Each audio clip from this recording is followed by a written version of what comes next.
അതിനൊന്നും ആയിട്ടില്ല. കാരണം ഇദ്ദേഹം ഈ വെറുതെ കയ്യടി വാങ്ങിക്കാൻ വേണ്ടിയിട്ട് പാർലമെൻറ്റിൽ വല്ലതും 2 ഇംഗ്ലീഷും പറഞ്ഞുകൊണ്ട് നിൽക്കുന്നത് പോലെ മലയാളത്തിൽ ഹിന്ദുക്കളെ കയറിയിട്ട് ചൊറിയാൻ നിൽക്കരുത്. നമ്മളെ ചൊറിയാമെന്നാൽ നമ്മൾ ഏറി മാന്തി. ഇതേ ആളോട് ഞാനൊന്ന് ചോദിക്കുകയാണ്, എം പി അല്ലേ, താങ്കളതൊന്ന് ഹിന്ദിയിൽ അവിടെ നോർത്തിൽ നിന്നിട്ടൊന്ന് പറയും, അപ്പം അറിയാൻ വിവരം എന്താണെന്നുള്ളത്.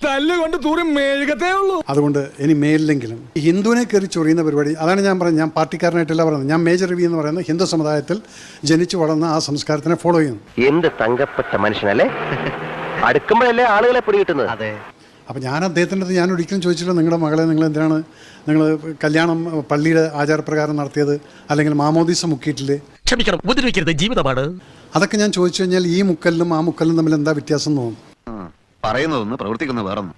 ദൈവമില്ല, അമ്പലമില്ല എന്നൊക്കെ വിളിച്ചു പോകും. എന്നിട്ട് ആരും കാണാതെ തലയിൽ മുണ്ടും പോലിച്ച് ദൈവത്തെ തൊഴാൻ പോകും. ഇപ്പം ഇവിടെ ഗംഗയിൽ മുങ്ങുന്നതും മാമോദീസ മുങ്ങുന്നതും ഇതൊക്കെ ഞാൻ ചോദിച്ചു കഴിഞ്ഞാൽ ഇത് നമ്മൾ വെറുതെ